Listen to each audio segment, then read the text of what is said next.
Hello students, आज हम part एक भूमिति के मूलभूत संबोध में दो टॉपिक पढ़ेंगे। बिंदुओं के निर्देशांक तथा दूरी और मध्यता। बिंदुओं के निर्देशांक तथा दूरी coordinate of point and distance. मध्यता कहलाता है बिटवीननेस।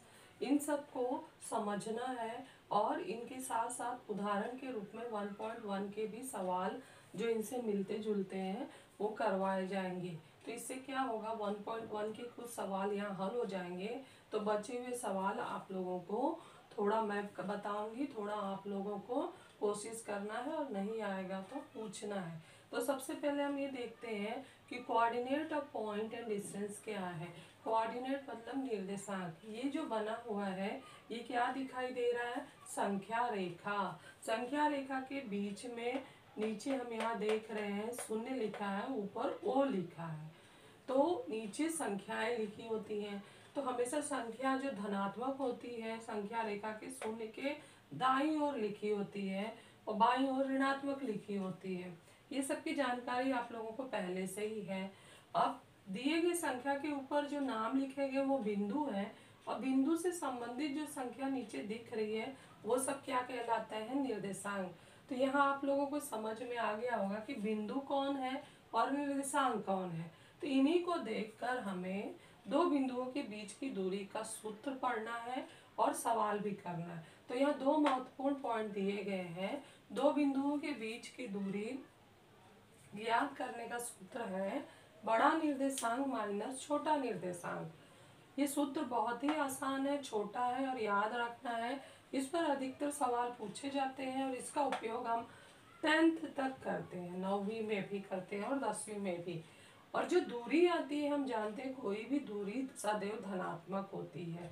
तो इसीलिए लिखा गया यह दूरी ऋणेतर वास्तविक संख्या होती है। ऋणेतर मतलब धनात्मक, वास्तविक संख्या होती है। वास्तविक का मतलब यह अपूर्ण संख्या के रूप में भी आ सकती है, जरूरी नहीं कि हर वक्त पूर्ण संख्या ही आए। तो वास्तविक संख्या होती है लेकिन उसमें वो ऋणेतर होगी अर्थात धनात्मक होगी। तो अभी बच्चों आप लोगों ने ये दो पॉइंट समझ लिया होगा। तो हम अब सवाल देखते हैं। सवाल भी देखो मैंने कौन सा सवाल लिया है, प्रश्न संग्रह 1.1 का पहले का दूसरा ली हूँ और तीसरा। और ये जो संख्या रेखा बना है ना, ये वही संख्या रेखा है। इसमें बस एक पॉइंट लास्ट का छूटा हुआ है, वो आप लोग बना सकते हो। तो वही संख्या रेखा 1.1 का ही लिया गया और उसमें से ये सवाल किए जा रहे हैं। तो अब जैसे डिस्टेंस जे निकालना है तो करने के लिए हम क्या करेंगे, सबसे पहले जे का निर्देशांक लिखेंगे जो संख्या रेखा पर दिया है। जे का निर्देशांक क्या है यहाँ पर देखो तो ऋण 3 है और ए का निर्देशांक क्या है,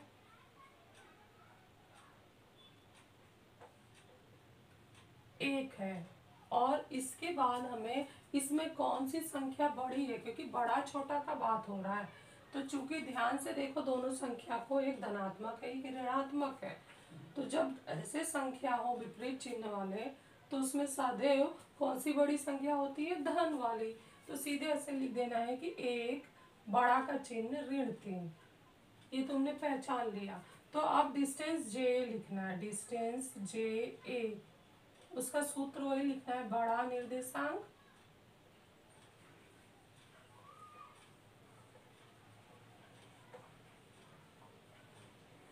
माइनस छोटा निर्देशांक। सूत्र पहले लिख लेना है। अब सूत्र लिख लिया तो मान रखना है बड़ा निर्देशांक क्या है, इसमें 1 है, माइनस सूत्र वाला लगेगा। उसके बाद छोटा निर्देशांक ऋण 3 है। ये बड़ा हो गया और ये छोटा हो गया। बड़ा का चिन्ह देखो लगा है, तो जिस तरह मुंह खुला है वो बड़ा होता है, जिस तरह बंद है वो छोटा होता है। तो ऋण 3 हमारा छोटा हो गया। अब ये जो है ऋण ऋण का गुणा तुम लोग साथी में सीखे हो कि ऋण ऋण का गुणा होता है तो धन प्राप्त होता है। तो 1 धन 3 बराबर हो गया 4। तो डिस्टेंस जे ए बराबर होता है 4। तो इस तरह से हमने अपना सवाल भी कर लिया 1.1 का दूसरा और ये सूत्र भी समझ लिया। और एक सवाल कर लेते हैं। तो यहाँ पर जो है दिया गया है उदाहरण या सवाल देखना है, ये उदाहरण नहीं बोल सकते, हमारा सवाल है डिस्टेंस पीसी। डिस्टेंस पीसी निकालना है, तो ये हमारा पी है और ये सी है। तो पी का निर्देशांक लिखेंगे पहले, पी का निर्देशांक बराबर पी के नीचे देखना है -5, फिर सी का निर्देशांक, जो सवाल दिया है ना उसके निर्देशांक पहले लिखो। सी का निर्देशांक, सी कहाँ पे है 3, ये हमने 3 लिख लिया।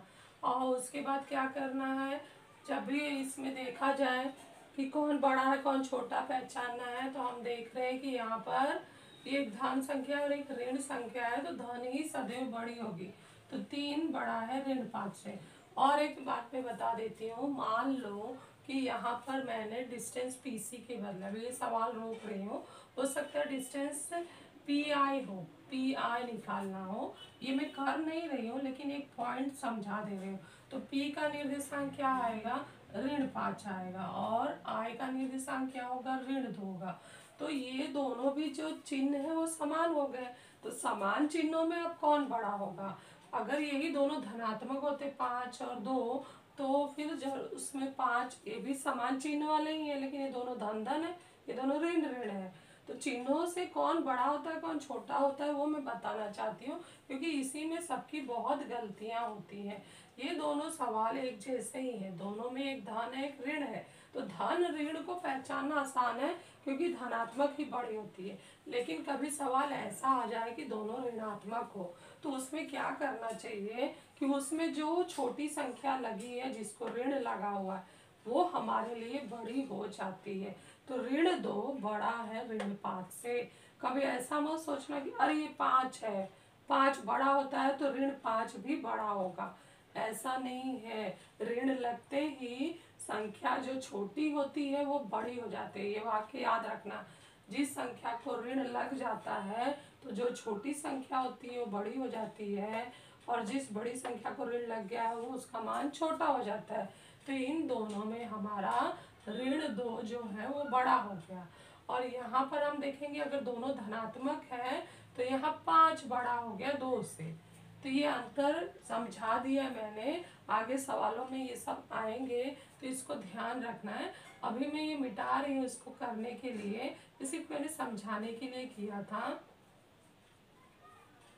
अभी हम ये सवाल पे चलते हैं जिसमें 3 बड़ा है ऋण 5 से। अब हम डिस्टेंस लिखेंगे, डिस्टेंस पीसी बराबर है बड़ा निर्देशांक माइनस छोटा निर्देशांक। बड़ा निर्देशांक है 3, सूत्र का लग गया ऋण, और छोटा निर्देशांक चिन्ह के साथ लिखना है, कोष्टक में लिखना है। अगर चिन्ह नहीं है तो बिना कोष्टक के भी लिख सकते हो। 3 ऋण ऋण का गुणा हो गया धन, और 5, 3 धन 5 कितना हो गया 8। तो डिस्टेंस पीसी आ गया हमारा 8। तो इस तरह से ये आसान से सवाल आसान से सूत्र द्वारा समझा दिया गया है।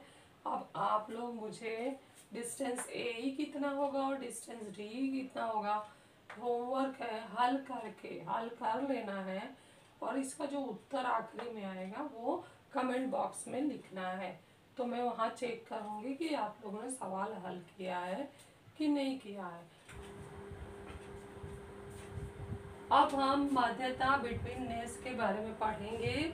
इसमें यह दिया गया कि यदि ए बी सी 3 एक रेखीय बिंदु है तो उसकी 3 संभावनाएं हो सकती हैं।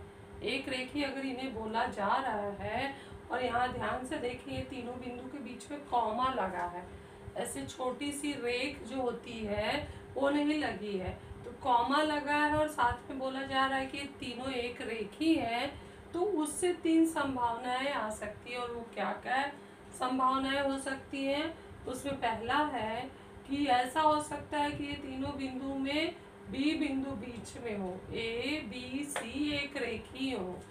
एक रेखीय में इसलिए बोल रही हूँ क्योंकि यहाँ पर देख रहे हैं डैश जो है छोटी रेख जैसा निशान बना हुआ है, ए डैश बी डैश सी कहते हैं, जो इस तरह से दर्शाता है कि तीनों बिंदु एक रेखीय है। साथ में जो हमारा टॉपिक मध्यता है उससे भी उसमें दर्शाना है कि क्या कौन किसके मध्य है। तो हम देख रहे हैं कि बिंदु बी बिंदु ए तथा बिंदु सी के मध्य स्थित है।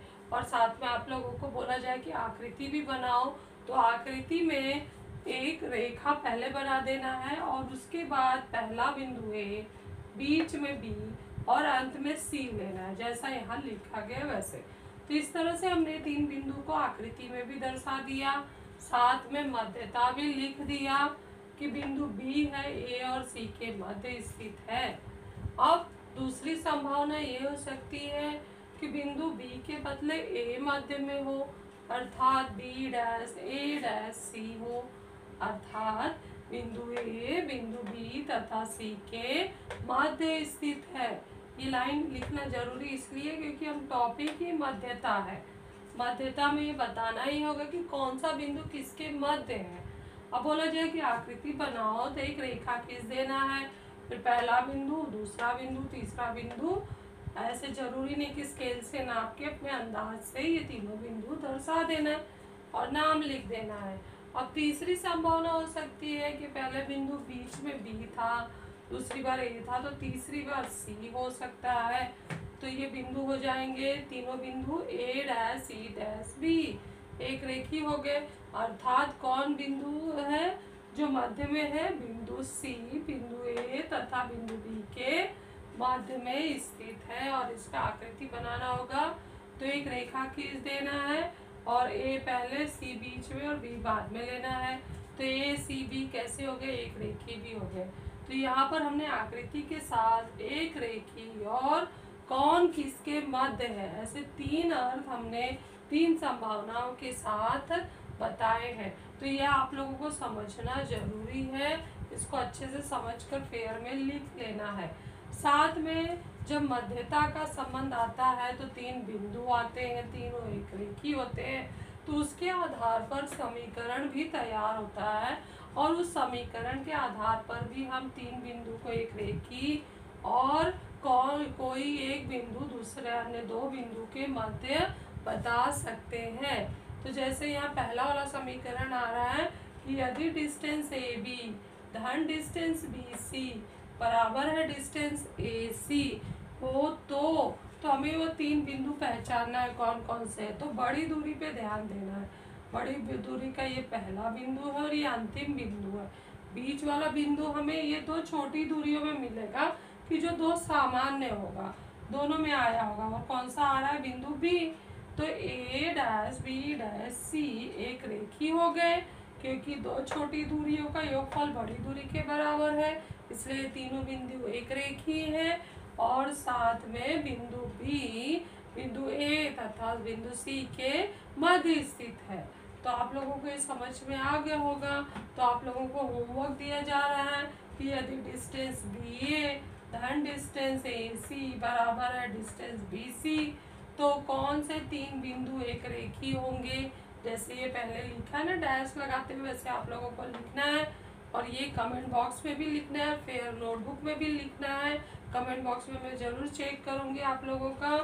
और नेक्स्ट और एक समीकरण दे रही हूँ कि यदि डिस्टेंस ए सी धन डिस्टेंस सी बी बराबर है डिस्टेंस ए बी, डिस्टेंस ए सी धन डिस्टेंस सी बी बराबर है डिस्टेंस ए बी हो तो कौन से 3 बिंदु एक रेखी होंगे, जो इस रूप में लिखना है। पहले मैं जैसे लिख के दिखाई हूँ ना, मैं उसी तरह से आप लोगों को ये दूसरे और तीसरे में लिखकर दिखाना है। तो इसका भी उत्तर आपको फेयरबुक में लिखना है और कमेंट बॉक्स में भी देना है, क्योंकि ये दोनों आप लोगों को होमवर्क में दिया जा रहा है। तो इस तरह से इस वीडियो में हमने बिंदुओं के निर्देशांक तथा दूरी ज्ञात करना और मध्यता बिटवीननेस को समझा और अच्छे से समझकर अब अगले वीडियो में हम 1.1 हल करेंगे। Thank you.